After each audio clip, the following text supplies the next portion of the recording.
ॐ सहनाववतु सहनौ भुनक्तु सह वीर्यं करवावहै तेजस्विनावधीतमस्तु मा विद्विषावहै। ॐ शान्ति शान्ति शान्तिः। Let us read from the verse 11. अफलाकाङ्क्षिभिर्यज्ञः विदिदुष्टो य इज्यते यष्टव्यमेवेति मनः समाधाय स सात्विकः अभिसन्धाय तु फलम् दम्भार्थमपि चैव यत् इज्यते भरतश्रेष्ठ तं यज्ञं विद्धि राजसम् विधिहीनमसृष्टान्नम् मन्त्रहीनमदक्षिणम् श्रद्धाविरहितं यज्ञम् तामसं परिचक्षते देवद्विजगुरुप्राज्ञ पूजनं शौचमार्जवम् ब्रह्मचर्यमहिंसा च शारीरं तप उच्यते अनुद्वेगकरं वाक्यं सत्यं प्रियहितं च यत् स्वाध्यायाभ्यसनं चैव वाङ्मयं तप उच्यते।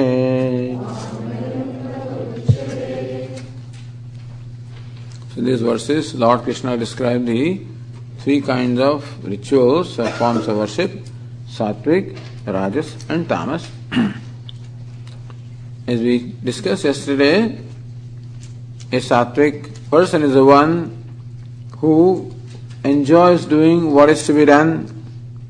There is no pressure that I have to do this, but then he enjoys doing that, knowing also that doing that is beneficial to him.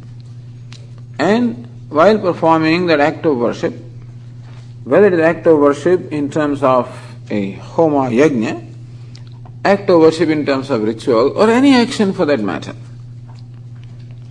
this is what Lord Krishna has taught all along in the Bhagavad Gītā as karma yoga. Performing an action with this kind of a spirit that I like to do this. It is to be done, it has to be done, and I want to do it. Not that I'm doing because I'm pressurized to do, but I want to do. And if at all, he does not expect any kind of a personal reward, meaning he does not expect any ego gratification, etc. If he does expect something, it is antahkara shuddhi or purification of mind. Meaning for a sattvic person, the action, the duty that he or she performs also is for the spiritual growth, recognizing that inner growth or spiritual growth is the real thing to be carried out, because that's the means of my real success. This is the sattvika. Two aspects. One is that no expectation of personal reward, and second is while doing with this spirit that this is what I should do, this is what I should do. The motivation comes from one's own self, not because somebody has imposed some rules and regulations, it comes from one's own self. You said yesterday, in that case, the very action itself becomes something you enjoy, and therefore the reward from the result doesn't remain very important. This is sattva. Where there is rajas, then a person does because it brings about a personal reward. So when we discuss this sattva, rajas, tamas, a question arises, Swamiji, but then is it really bad to have a desire? Is it bad to expect something from what we do? We don't mean to say that. That when you do something, that you have an expectation of a reward from that is not an offense or anything like that. Most people will have. Most people, when they do something, there will be an expectation of a reward. It is not so much antahakana shuddhi, purification of mind, but then it is for some material gain, such as wealth, name, fame, recognition. This is what a normal person wants. If a person has a want like that, it's not an offense or something like that. It is natural. All that means is that the mind has rajas. That's all it means. It means that when I find that when I do something, that there is an expectation in my mind of some return in favor, that shows that this is an attitude arising from rajas. Just for our information. And then what do you do, Swamiji? Desire, expectations are going to be there. Usually, when our expectations are not fulfilled, then we get upset, we get angry. So then, next step is if you do have expectation, then be prepared to accept the outcome as prasada, as a gift of God. Meaning that accept the outcome gracefully.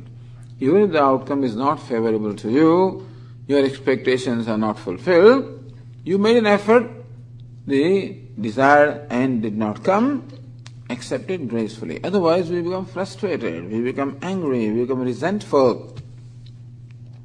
And that just makes us sad. Therefore, this expectation has a potential of unhappiness. That's why. Because expectation is likely not to be fulfilled.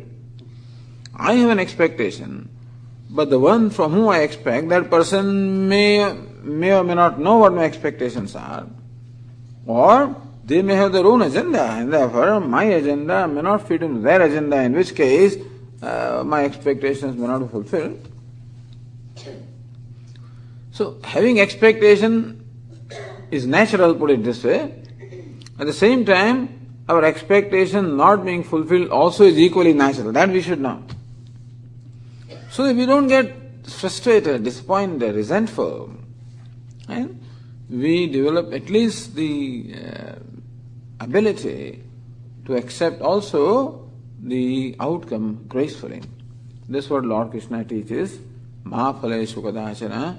We will not have attachment to the outcome, which means that do not identify with the outcome, do the best that you can do, and accept the outcome gracefully. So when there is rajas, when there is expectation, then preparedness for accepting the outcome gracefully. When the expectation is not there, any outcome is good, because for that person doing itself is a reward, and therefore outcome is not of a great consequence. In any case, Lord Krishna says that when you perform an action as an offering, the outcome in terms of inner purification is assured. Question is, outcome in terms of our external gains, that is not assured, because it depends on factors which are not always in my control. The tamas person, he doesn't have any respect for doing things, doesn't respect this idea of duty, doesn't have any intention of participating. So at least a rajoguni person wants a reward for what the person does. A tamoguni person wants a reward without doing anything. A sattva-guni person does things without reward because doing is a reward. A rajoguni person does things for reward, otherwise will not do. A tamoguni person wants reward without doing anything. And so even if that person does something, he doesn't follow any stipulations. As we said yesterday, Vidahinam Asrustanam, he doesn't want to part with anything, doesn't want to give gift, whatever is called for, he doesn't want to do that because he doesn't believe in that. Shraddha Virahitam, one who does not have Shraddha, meaning one who doesn't believe that all these have any meaning. They think the rituals are all meant for only filling the stomach of Brahmanas, things like that. In the Vedic times also people used to believe that. That is tamas.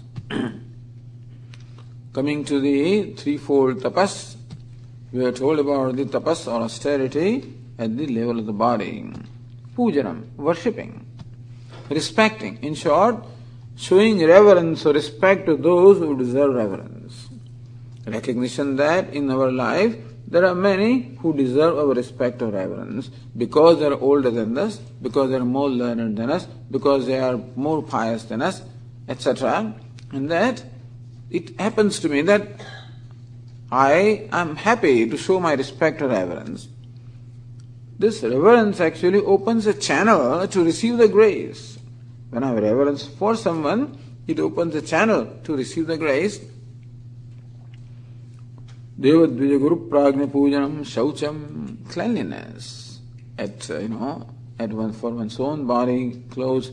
In general, love for cleanliness, for environment also. The purity of the environment, and awareness of the ecological situation. A concern for these things also, and therefore, not only keeping oneself clean, but then contributing minimum of impurity to the environment, being aware of that also. Arjavam, straightforwardness, honesty in performing one's duties and not cutting corners in what one has to do. Brahmacharyam, a life of self-control, meaning that drawing the boundaries, as we said yesterday, so that I do not hurt myself and I do not hurt others in terms of the enjoyment of pleasures, etc. Ahimsa, a value for non-violence, value for not hurting any creature. This is the tapas, the austerity level of body. At the level of speech, anudvegakaram vakyam, that I do not irritate or make somebody unhappy by my words. I am careful that my words do not create irritation or unhappiness in someone else. Satyam, that what I speak is truthful. Priyam, it is said in a pleasant manner. Hitam, that it serves a useful purpose. These are the, really, if you want to grow, I think this is not only for spiritual growth, but even it's a very practical thing for communication with others.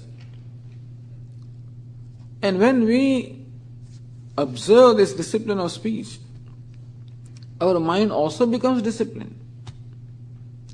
When I have a value that the word that I speak or a sentence that I utter should conform to these norms, that may I speak only that which is true in a pleasant manner, which serves a purpose pleasant to hear and serves a purpose as a consequence. If I have value, then before I utter, my mind will scrutinize what it is that I am going to say. So that is conducive to alertness. Being alert about one's words also makes the mind alert and brings about an overall self-control, an overall discipline, an overall organized personality. Therefore, we said yesterday that it's a very good idea to begin with austerity of speech. Satyam, Priyam, Hitam.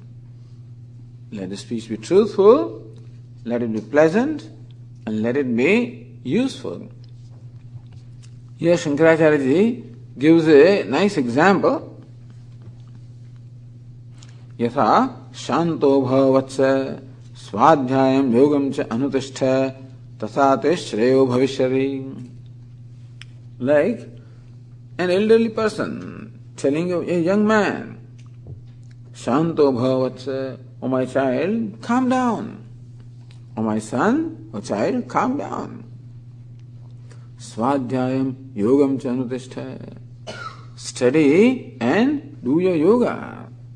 So do the practice of yoga and perform your studies. Tathate shreyo bhavishyati. In that way, it will bring about a prosperity or well-being of yourself.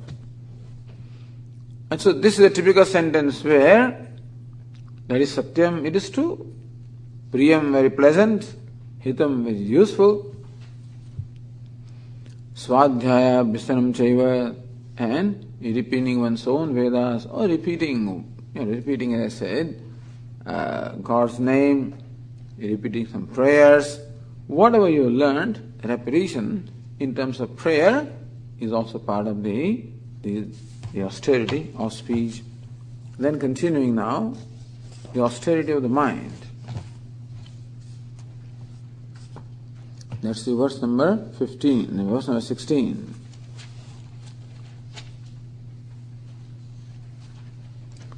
Manah prasada saumyatvam maunamatma vinigraha bhava samshuddhirityetata tapo manasa muchyate.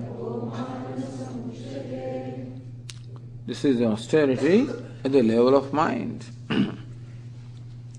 Manah prasadaha,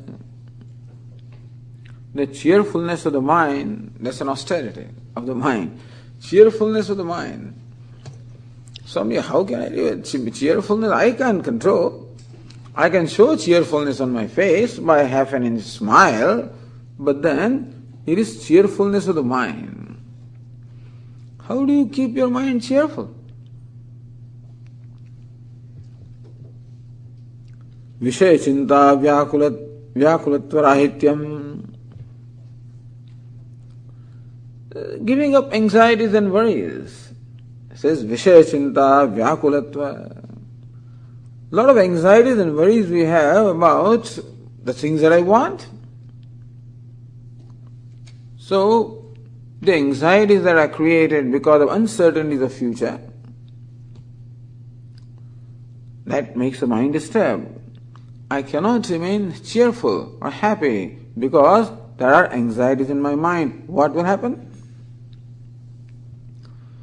So what Swami said, and as we said earlier also, a willingness to accept whatever comes gracefully. It is true that there are uncertainties in life. We do not know what the future will bring. We don't know. Whether the future will be conducive or not conducive, we do not know. How can we keep our mind free from anxiety? Anxiety about tests, Swamiji, anxiety about the scores. Naturally, there are anxieties. Life has become very stressful right from little childhood. We cannot say anything.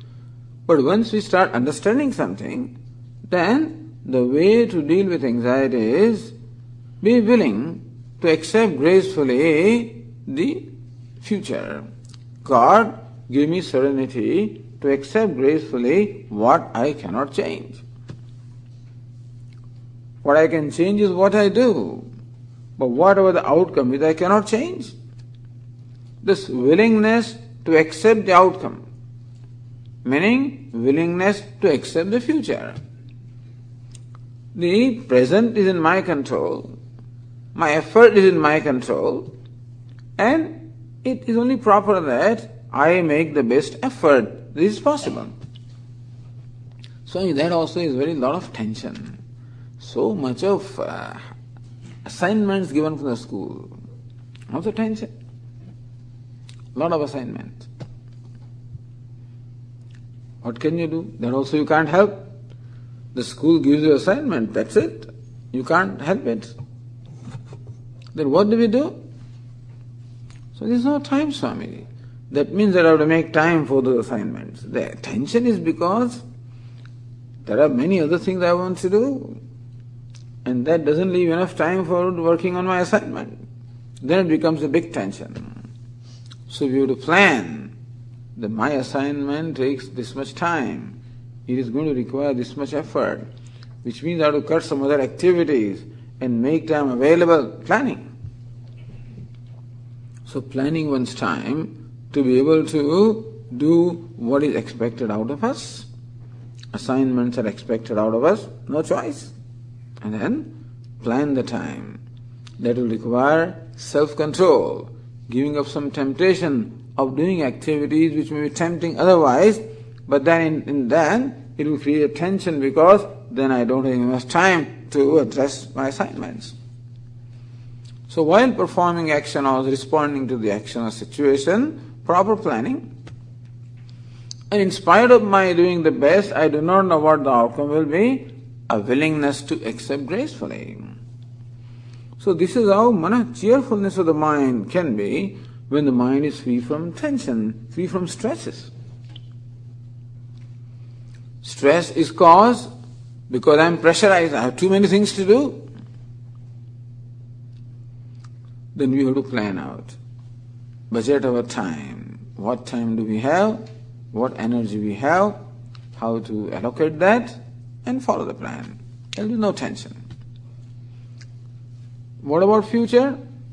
Willingness to accept gracefully whatever the future brings. What can you do if you don't accept gracefully? You have to accept it anyway. Our Swami is fond of saying, one day at a time.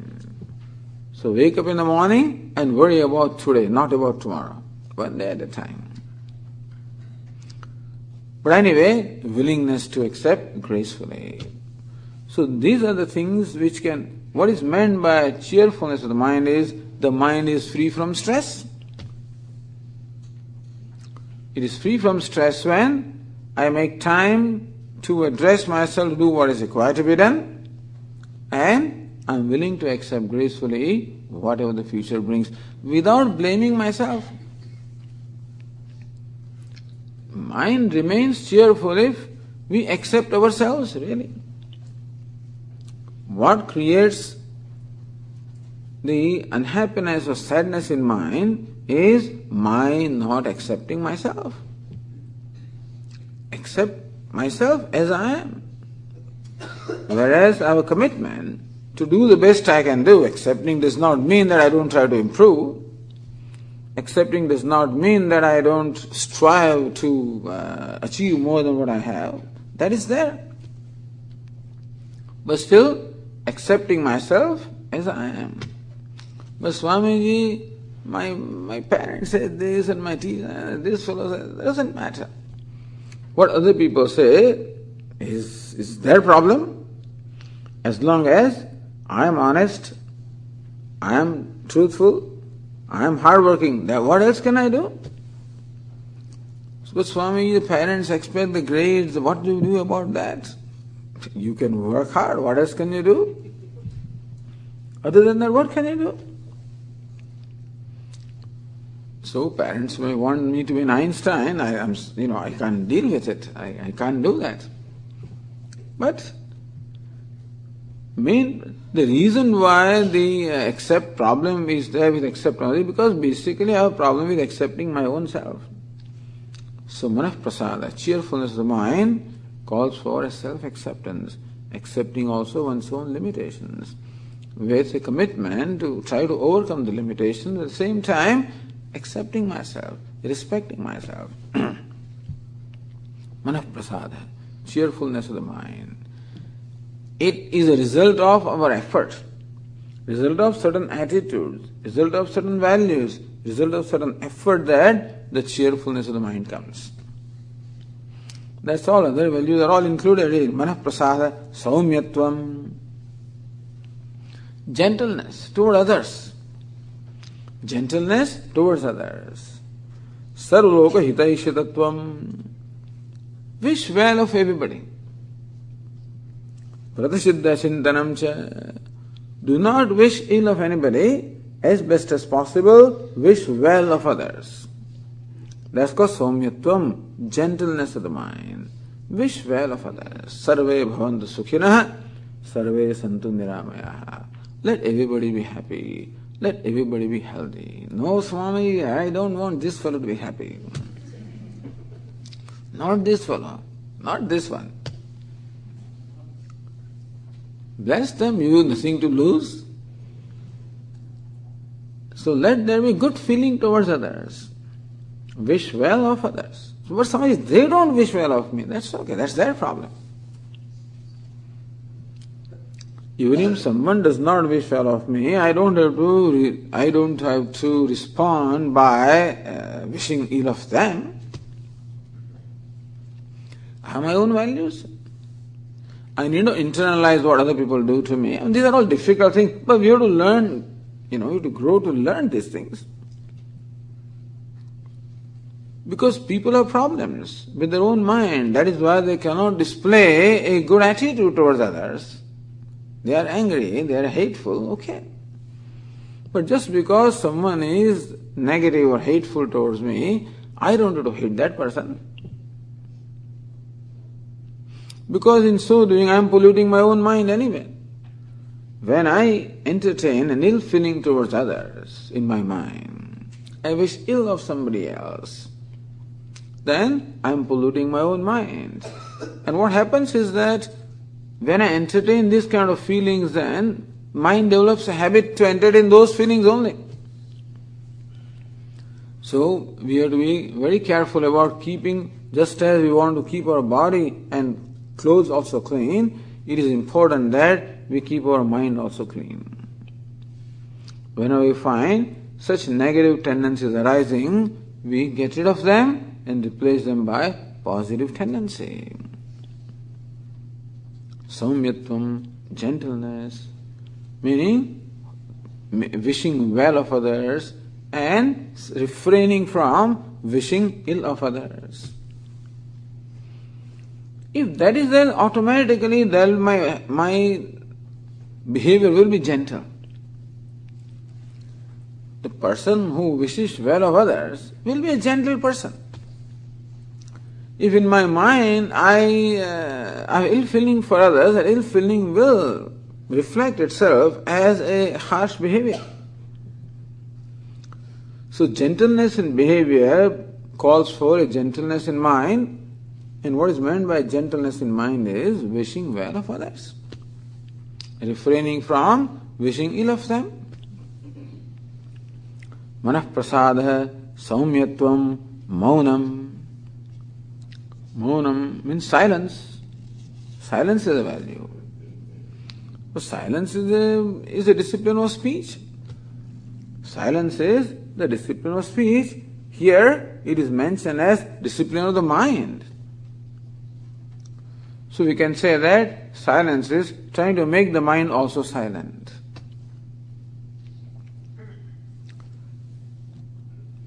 Focus attention on one's own self, what Vedanta teaches, contemplating upon Ishvara, contemplating upon the self, and that way making the mind silent. Thinking of the silence that is the nature of the self, maunam. Atma vinigraha, control of the mind. Control of mind is also of course control of mind is discipline. What is meant by control of mind?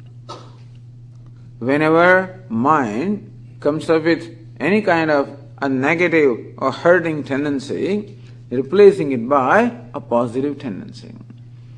In Vedanta or Yoga Shastra, it is called Pratipaksha Bhavana. If, for example, there is anger in my mind, Pratipaksha Bhavana, I deliberately take the opposite stand. Anger arose in my mind toward a certain person because the person has offended me. Therefore I am angry. And perhaps anger is justified. But even if anger is justified, it pollutes my own mind. That's why I don't want to entertain that. Therefore, I deliberately make my mind think of the occasion where that same person may have helped me. Right now the person has offended me, but in the past, same person may have helped me also. Let me remind myself that this is not the whole person. This is one part of the person. The person has other parts also, which are good. When I focus only one aspect of a person, then I get excited. Then I make my mind, look at this person has done this also. Swami, but he always does this to me. Alright, that person does this to you, but to somebody else at least is kind, and and therefore make your mind see that other aspect of the person. That's how the pressure of the anger will be released. These are all to be done. Meaning that we naturally want to be at peace with ourselves. We want to be happy. And happiness can be only when the mind is free from anger, greed, jealousy. Otherwise, how can you enjoy, how can you be happy? Regardless of what all we have, we cannot enjoy them. Mind is anger, jealousy, resentment. If this is the kind of feeling the mind entertains, then regardless of what I have, I can't enjoy things. I cannot enjoy myself, I cannot enjoy what I have. So for my own good, I wish my mind to be free from jealousy. Swami, you see, he works so little and he goes so ahead. I work so hard, I don't get it. Okay. Bless the person. Bless the person goes even farther. Congratulate. Instead of being jealous, congratulate the person who is doing well. Pratipaksha bhavana. Thus, we deliberately entertain, take the opposite side and diffuse that negative feeling that has arisen so that the mind becomes calm. That's how, when the mind is calm, it is in my control. When the mind is not calm, it is out of my control. So we cannot control ourselves. Sometimes we cannot control our behavior. When we anger means we just get mad. Anger is so much, we get mad, we can't control. When we become sad, I just can't control. Sometimes happy I can't control, there also. So much elated that I just do anything. All of this is not good because when the mind is out of control, then I get controlled by the mind. It is a dog who should wag the tail and not the tail who should wag the dog. I should be able to, then only I can use my mind. If my mind is in my control, then it is available for me to use where I want. If the mind controls me, then it doesn't do what I want, it does what it wants to do. Bhava samshuddhi. Further, another important thing about the austerity of mind is bhava samshuddhi, purity of intentions. It is said that let us try to have our intentions pure. Vyavahara kale maya rahityam. When we are interacting with other people, then let there not be any trickery. Let my mind be free from trickery.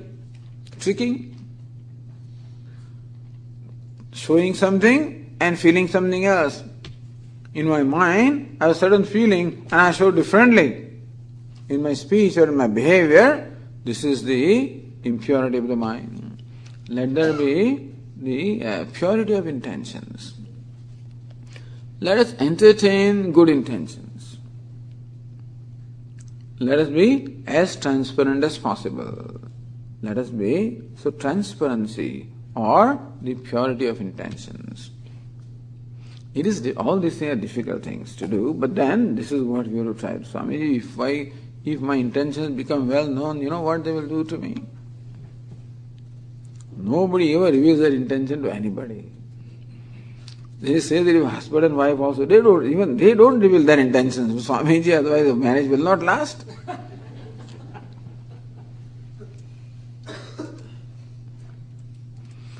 But if thus we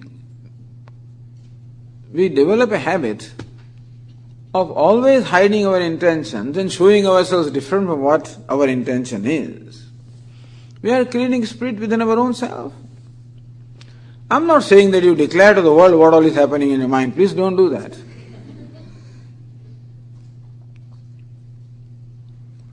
But in our mind, we have value for clean intentions or honesty of intention.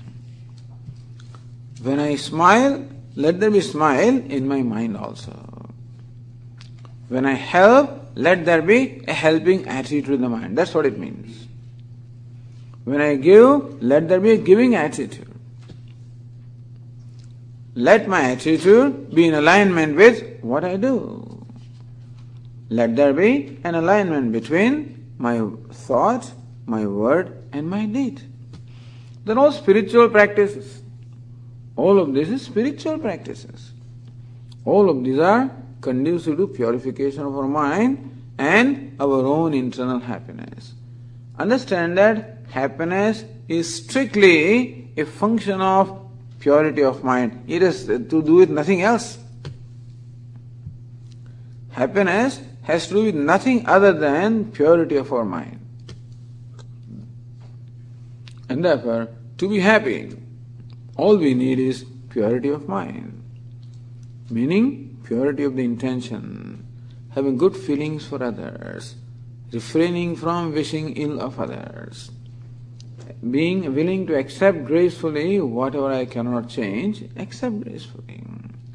Be sincere and honest and responsible in what you do. All of these are conducive for creating a healthy mind. That's an effective mind, an efficient mind. If you even want to be successful in the material world, you require this kind of mind. So these days the management lessons talk about these things. Not simply different formulas, but this is what, because this is a basic work. Otherwise people give all kinds of slogans, and then they think that by just repeating slogans that everything gets done. No. One has to really do some grassroots work in terms of creating that frame of mind which is effective. Because even for being successful in the world, you should be able to make the right decisions.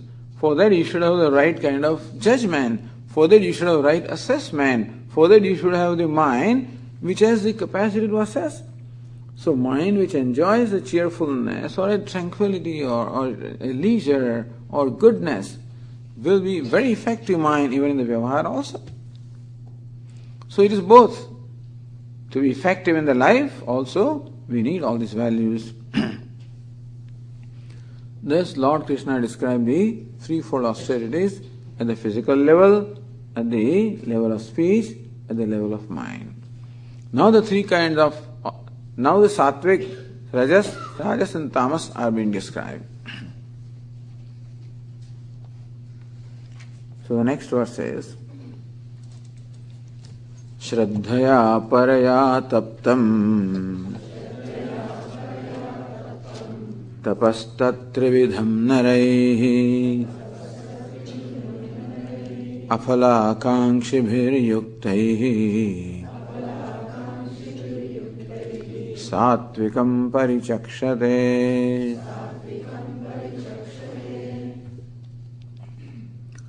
So person who performs his austerities at the level of body, at the level of speech, at the level of mind, Shraddha. With Shraddha, with respect, with reverence, knowing with a conviction that this is how it should be. What is meant by Shraddha is a conviction in the effectiveness, in the veracity. Swami, who says, what will, suppose you do all of this, so what? What will happen to you? I don't believe. I don't believe that you should require purity of mind. I don't believe that you require all that for being happy. Suppose you don't believe. You think that happiness only has to do with what you have and not what you are.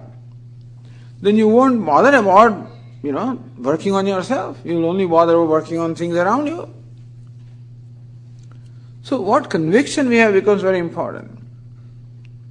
A sattvic person has a conviction that happiness is a result of my inner growth. That the human life is meant for inner growth. That what we call the material growth, in terms of prosperity, name, fame, recognition, these are all byproducts.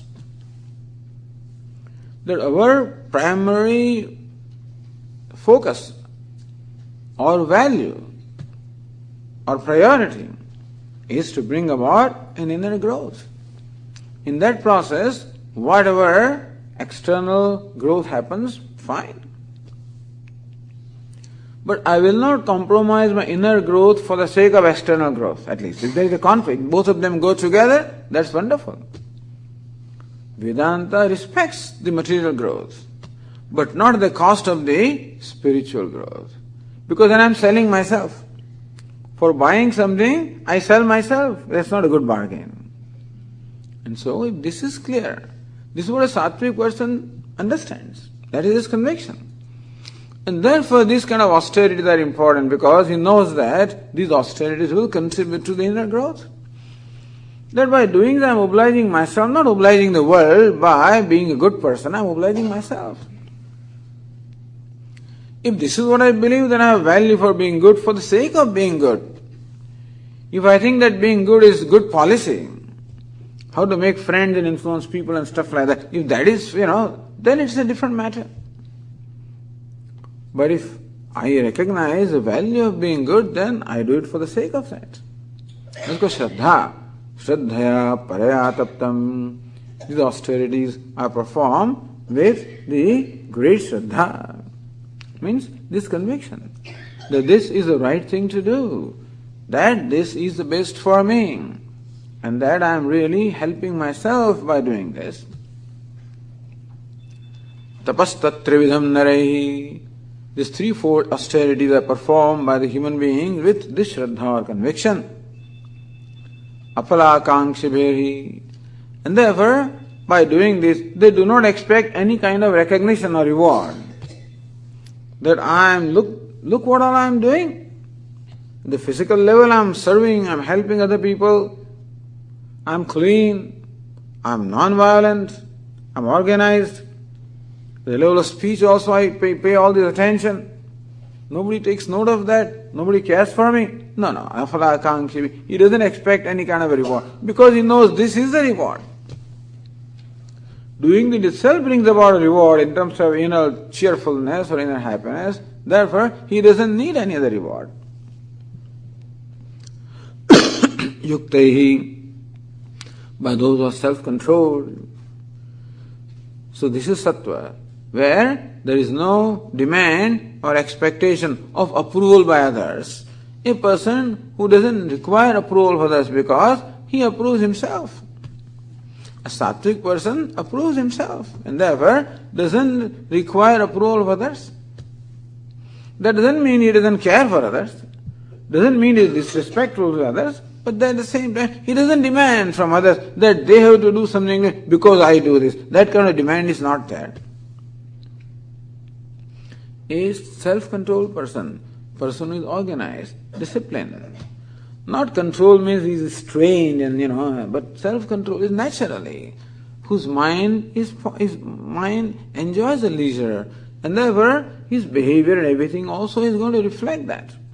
A person has self-control, sattvikam parichakshate, this kind of austerity is called sattvic austerity. The next one describes the austerity that a person with rajas performs. Satkaramana pujartham tapodambhena chaivayata kriyate tadiha proktam rajasam chalamadhruvam. He is another person who also does this. Whatever prescriptions are given, stipulations are made at the physical level, he follows. He also offers his respect and worship. He also tries to maintain cleanliness, tries to be harmless. He does this. The level of speech also, he tries to be as sweet as possible and truthful as possible. He does this. Except that, why does he do satkara, mana, pujartham? Satkara, for earning a good name. Says Shankaracharya, sadhu oyam tapasvi brahmana. So people will tell him, oh, this fellow is a sadhu, he's a good person. Tapasvi, look, he is a person who is very austere and, a person of austerity and penance. Tapasvi, Brahman is a learned person, he is a good person. So he wants other people to acknowledge this. Satkara, so the people will respect him, or people will thus, he earns a good name. For earning good name, Mana, for earning respect, Puja, for earning worship from others, Pada Prakshalanam, Archana, Ashaitrutva, that people will wash my feet, they'll offer me flowers, they'll give me good food, these are all. So, with all these considerations inside, a person follows, practice austerity is all right, but then with this kind of consideration inside, Mana, that people should respect me, they should stand up when I go, this is all called Mana. Respect. Puja, they should worship me. Satkar, they should speak well of me. And these are the values that a person with Rajas has. Everybody has Swami, but then this shows Rajas. What is the value? Value is it my pleasure to do something, or I do because this will be the benefit? Satkar, Mana, Puja, a person with Rajas always calculates the benefit. And whatever the person does always has some consideration in terms of a reward. Tapo dambhena chayvayata, or it is performed because of dambha, ostentatiousness, or making a show. How great I am, what a tapasvi I am, how pious I am, how disciplined I am, just to declare to the world one's own spirituality, one's own religiosity. You see, all of this shows a lack of self-acceptance. A strong need to be accepted by others arises from an inability to accept one's own self. Meaning that he performs all this penance all right, but does not enjoy them. For a person with Rajas is predominant, the work or the task itself is not enjoyable. That is why the reward becomes very important. If you enjoy the very penance, enjoy being clean, enjoy being, speaking well, enjoy, having that kind of a mind, then it is not necessary that you get recognition from others or not. But the person with Rajas cannot enjoy what he does. Therefore, the reward has to come from the outcome. So even when this person performs the tapas, he is always waiting that people see what he does. So this afternoon they offered me all kinds of sweets, big plates. Today, a lot of sweets were there, somebody got engaged. Half a dozen kinds of very tempting sweets were there, all presented. I said, no. So people know Swami doesn't teach. Look at him, what a discipline. Wow. He doesn't fall for this also, you can't tempt him. I feel good. I feel good when you say that, you see. Inside, I feel a sense of deprivation. I wish I could eat it. Because there is a lot of temptation. But outwardly, I appear as a self-disciplined person. No, I don't need it. I eat only sattvic food. This is all no good. This is a lot of cholesterol. So, when you do things to create a show or draw attention, all this is rajas. Satkarmana pujatam tapo dambhena chaivayata. What is done with dambha, being ostentatious, meaning showing something and something else inside, being like hypocrisy.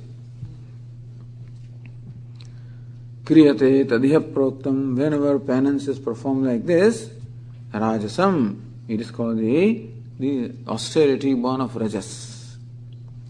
Chalam adhruvam. See, understand this, by the way, that whenever you perform these practices, spiritual practices, they have a reward whether you want it or not. You earn a lot of punya.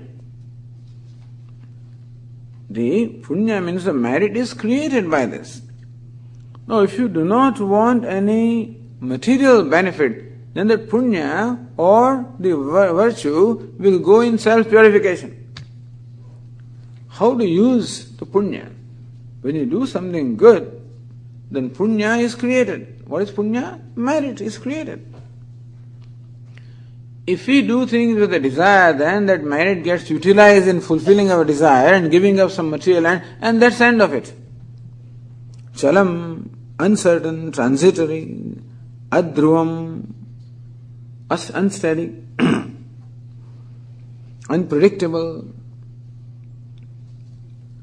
So these people, they do not get the benefit that they will earn in terms of what we mean the punya or the merit that they will earn is uncertain. Because the whole thing is polluted because of the wrong attitude. And perhaps it will exhaust itself by giving them some recognition, that's what they will do. And there is no long-term gain. It's only a transitory gain. So going through all this penance also brings about a transitory gain. And also it is uncertain, unpredictable. Rajasam, chalam, adhruvam.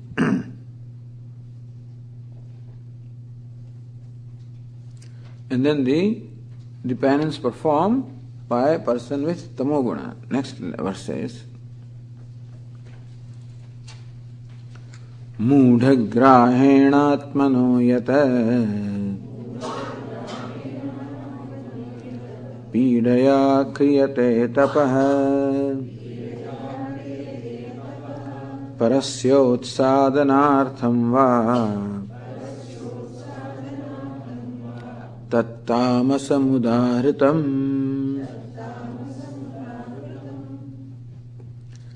So a person, as I said, with tamoguna has no motivation. And if the person does it only in a very, what shall I say, mudagrahana, with a foolish intent, with only foolishly person. You see some people punishing themselves, sometimes they get so mad, they bang their head against the wall. All this is the tamas. Other fellow will hit somebody, that is rajas. Other person will try to control the anger, that is sattva.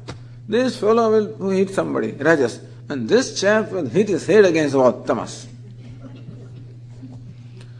So this is atmano, yat pridaya, atmano pidaya. For the people of tamoguna who have no value for this, who have no shraddha, who have no value for this, it only amounts to nothing but self-suffering, nothing more than that. It produces no result. For a person with rajoguna, it produces result, except that the result is transitory, fleeting, unsteady. He gets some manam, some satkar, some recognition, etc., and it goes away. But the person with tamoguna doesn't get anything. All this amounts to nothing but self-punishment, atmano. So, yat pidaya, atmano yat pidaya. Sometimes, in fact, people perform austerities to punish themselves. So, tamoguni fellow wants to punish himself. A rajoguni fellow wants to punish others. Tamoguni fellow wants to punish himself.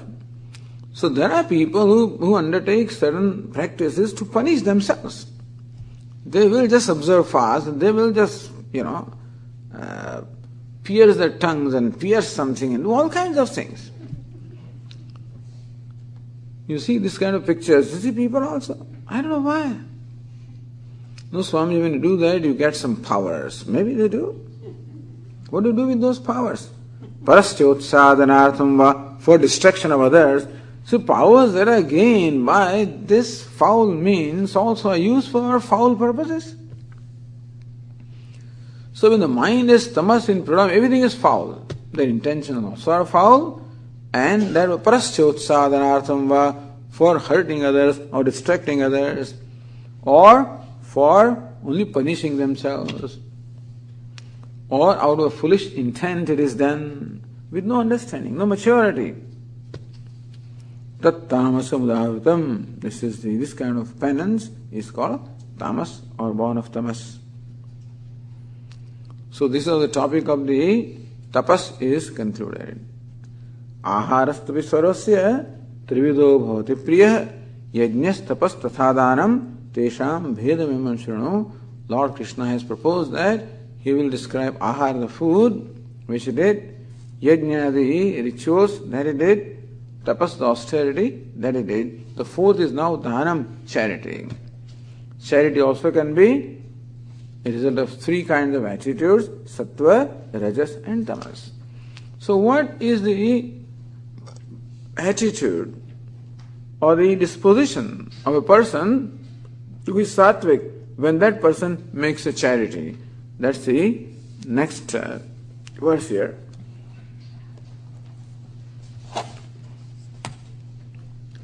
Dātavyamiti yaddanam dīyate nupakārine deshe kāle ca patre ca taddanam sattvikam smritam.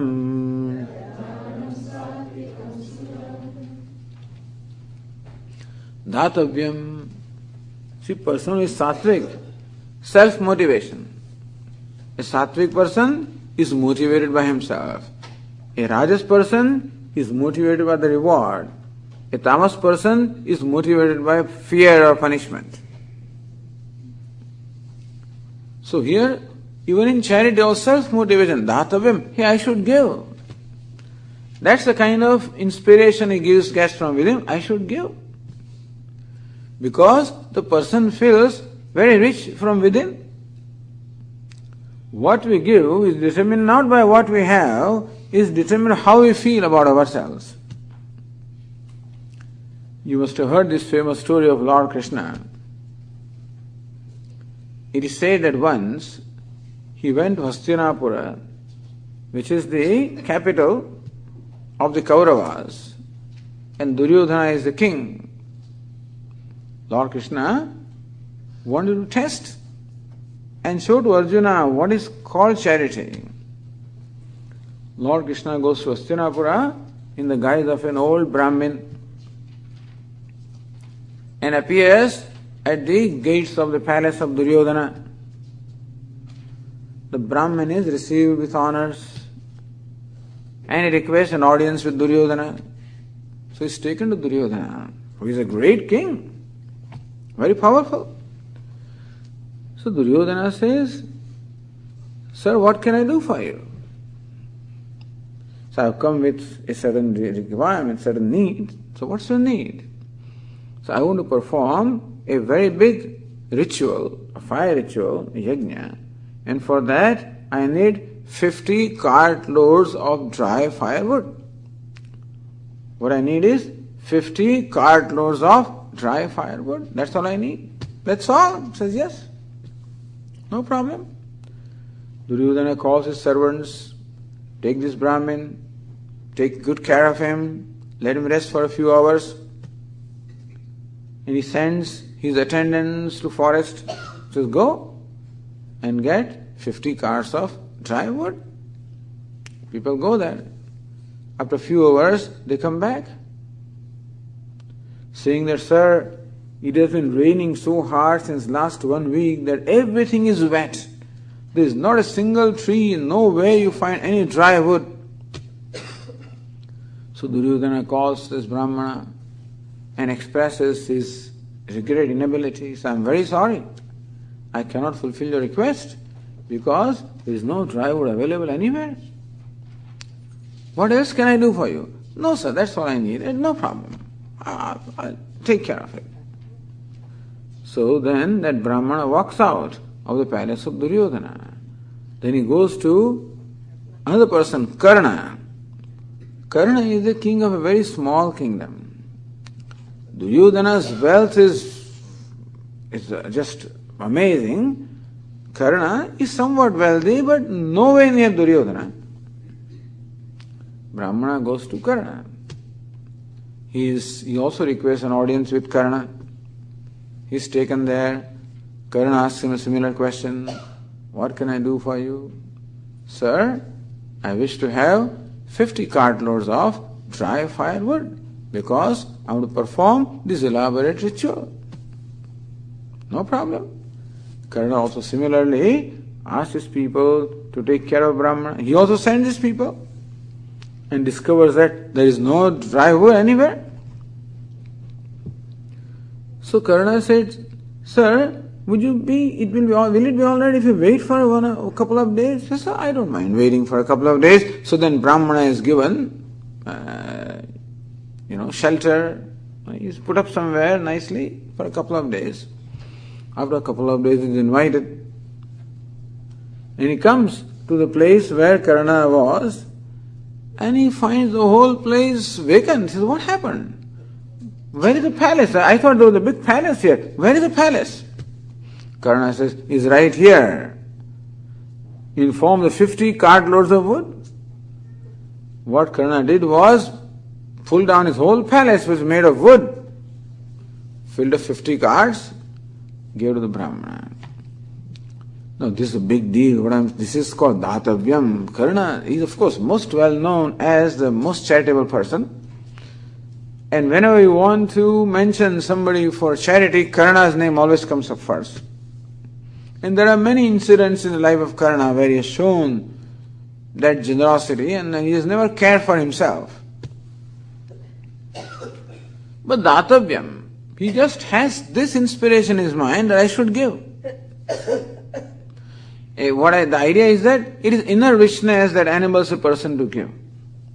Datavyam, when a person feels inner richness, then Datavyam, I should give. He feels that I have enough, more than what I need. And finds other people are more needy than I am. And therefore he reaches out.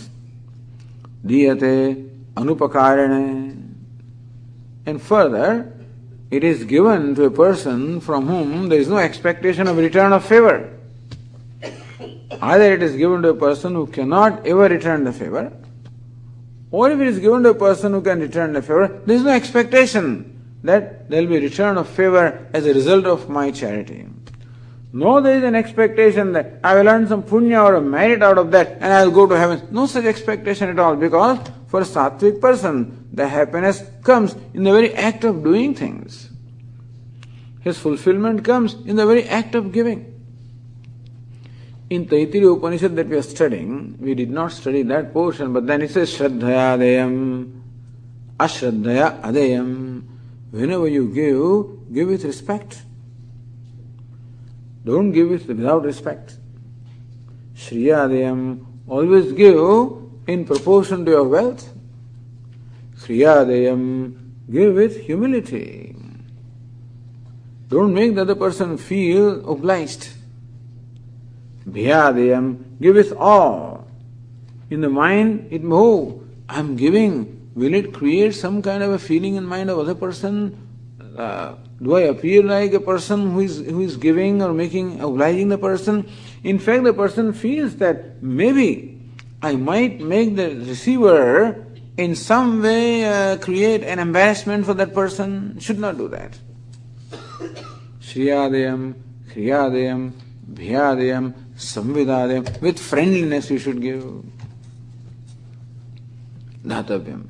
So when giving is done this way, Anupakarane, Deshe, Kale, cha Patre, cha.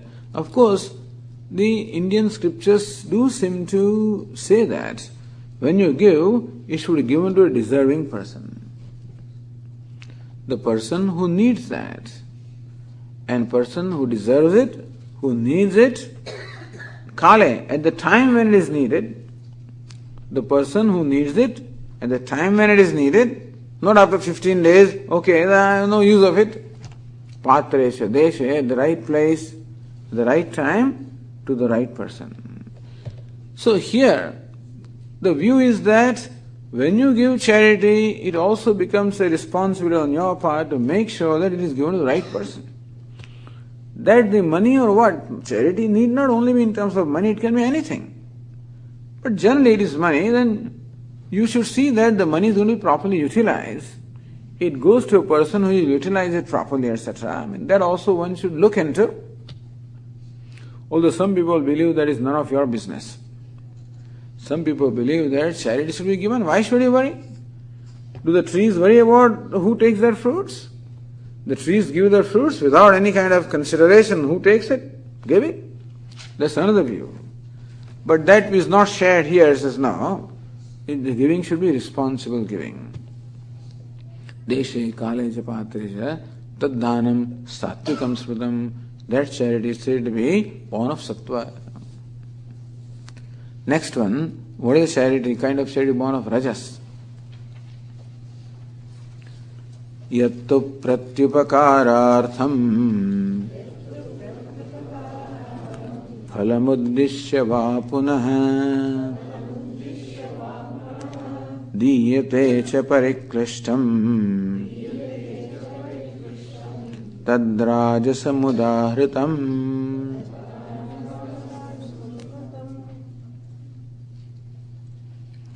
Yattu pratyupakarartham. While giving, there is a consideration of return, reciprocation. So you give, how will this person reciprocate? Pratyupakarartham, with an expectation of return in favor. Gives all right, but then returning in favor. That someday he will do something for me. Sometimes parents raise their children with this thing in mind. When we grow old, they will take care of us. I mean, nothing wrong in it, but then what I am saying is that is a sort of a little bit of pollution in what we are doing. Not that there will be no expectation, but then this, as I said, a person with rajas always has expectation, because they do something with always a calculation of what the return will be. Yattu pratyupakarartham. When a person even gives charity, then also there is an expectation that the favor will be returned in some way. Or phalamuddishya va punaha. Suppose you do not expect the same person to return anything to you, there is a calculation in mind that this act of charity will create this much punya or merit for me, which will reserve for me a place in heavens or something like that. Or sometimes charity is given so that everybody makes a note of that. In the olden days they used to do that. They keep a check ready and give it on the stage and have a photographer ready. So when the check is given, a photographer, and then in newspaper also the announcement, some phalam, that some name, satkara mana pujartham, that people will think very highly of me, they'll respect me, they'll worship me. Oh, he is such a charitable person. Some kind of an expectation. All this is said not to mean that we have to look at other people and judge them. Not to judge ourselves also, simply to observe our own mind, our own tendencies. And when we find these tendencies, make note of that. Okay, this is there. And see if you want to do something about it. But at least to understand, to learn, first of all. And then, if there's a value to do something, then we proceed to do something. Diyate cha parikristam, and giving grudgingly. Sometimes we give because we are pressurized to give. Grudgingly. You know, in the olden days, I remember my childhood. Those days there were all these, what shall I say, the mobile drama people, they were doing Ram Leela. For a week, in the evening they'll perform the scenes from Ramayana, Ram Leela. At the end of a particular performance, that evening, there'll be arati, and they'll be bidding for the arati.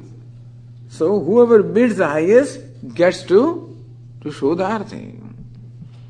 And the people start bidding, 1 rupee, 5 rupees. That's a lot of amount those days.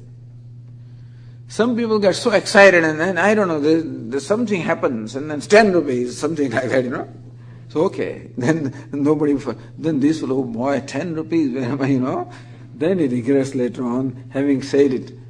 Oh, so much money? For Aarti, 10 rupees, you know. The given with grudge, unwillingness.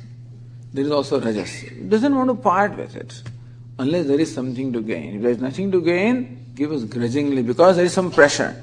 Everybody is given. So, you know what, these people who collect donations, you know what they do? They bring a book with them and they give it the book to you. So you know what other people are given. Oh, my neighbor have given 101 rupees. This fellow, then you feel that you also should give, you know. But give grudgingly. There is a pariklishtam. I know all this because we used to go around and then all kinds of treatments you get from people when certain occasions were there. Not 100 rupees, but when certain occasions like Navratri comes, the children have their own little temple in the neighborhood. And every evening they gather together and perform some worship and udaharadam. This kind of charity is born of Rajoguna, where either there is a consideration of return of favor or consideration of earning some name, fame or merit in this world or hereafter, or it is given grudgingly. That is called the charity born of Rajas. Okay, we'll continue tomorrow. Om Purnamadah Purnamidam Purnat Purnamudachyate Purnasya Purnamadaya Purnameva Vashishyate. Om Shanti Shanti Shanti. Hari Om. Shri Gurubhyo Namaha. Hari Om.